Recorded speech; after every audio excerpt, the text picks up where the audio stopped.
Racionalismo y empirismo, términos contrarios, pero ¿a qué nos referimos al hablar de esto? Para responderlo hay que remontarnos a explicar qué es la filosofía. La filosofía no posee una explicación exacta, pero se puede definir como el estudio del pensamiento o el estudio del conocimiento humano. La filosofía tiene mucha historia, desde la Grecia antigua hasta hoy en día. A lo largo de ese tiempo han habido numerosos filósofos y movimientos, demasiados como para enumerarlos aquí.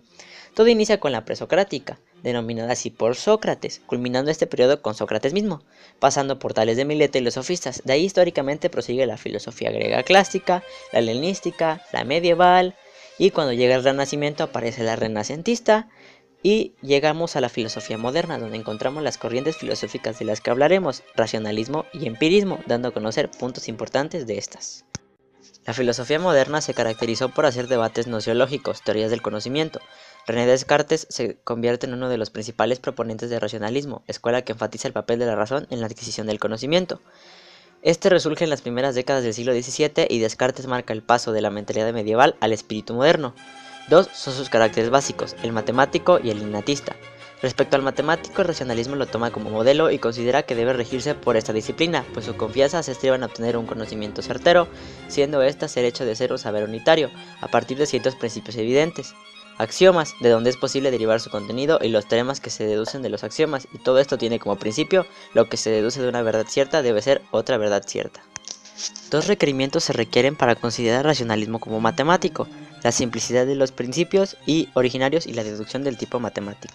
En cuanto al carácter innatista, si se toma como punto de partida que la filosofía consta de ideas universales y necesarias, no es posible que tome como referencia al mundo cambiante y sensible. Debido a esto, los racionalistas afirman que las ideas son innatas. Descartes estudió la escolástica tradicional como las matemáticas, materia a la cual le da una importancia especial. La filosofía de él se preocupa por encontrar un método, le importaba más descubrir un camino certero por el cual encontrar la verdad, y uno de sus criterios será la evidencia. Esto lo coloca en el racionalismo, pero también se le considera idealista, pues asegura que las cosas no existen por sí mismas, sino que su existencia depende de su relación con nosotros. Para el método cartesiano, en la primera parte nos pone de manifiesto sus impresiones acerca de la situación cultural de su época y su escepticismo en relación con los conocimientos obtenidos en la escuela.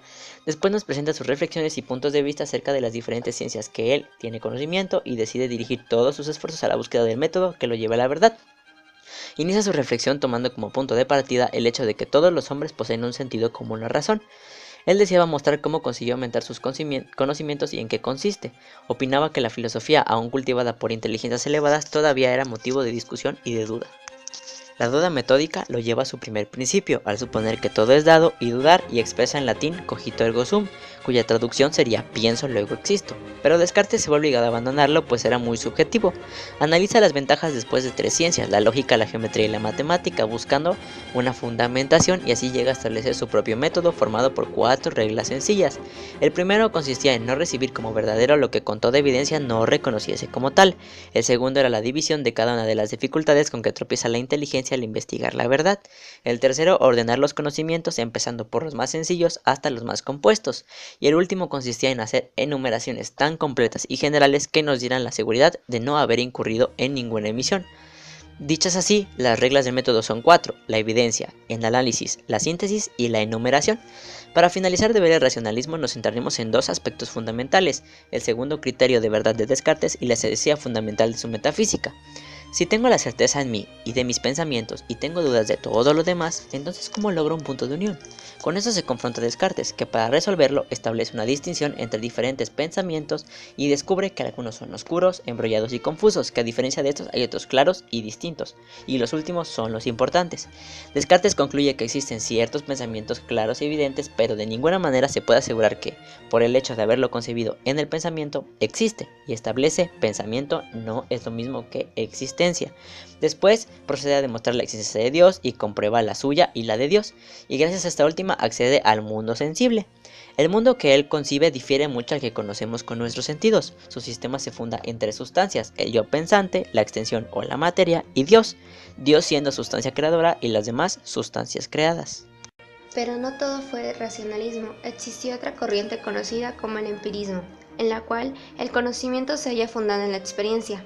El empirista niega absolutamente las ideas inactas y sostiene que el sujeto consciente es similar a una hoja en blanco.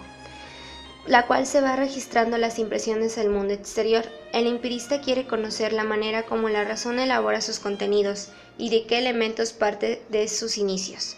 Nos concentraremos aquí en el empirismo inglés y dedicaremos nuestra atención a Locke, Berkeley y Hume.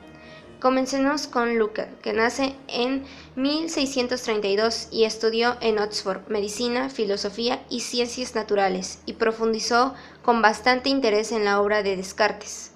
El punto de partida de Locke es investigar el origen, la certeza y la extensión del conocimiento humano.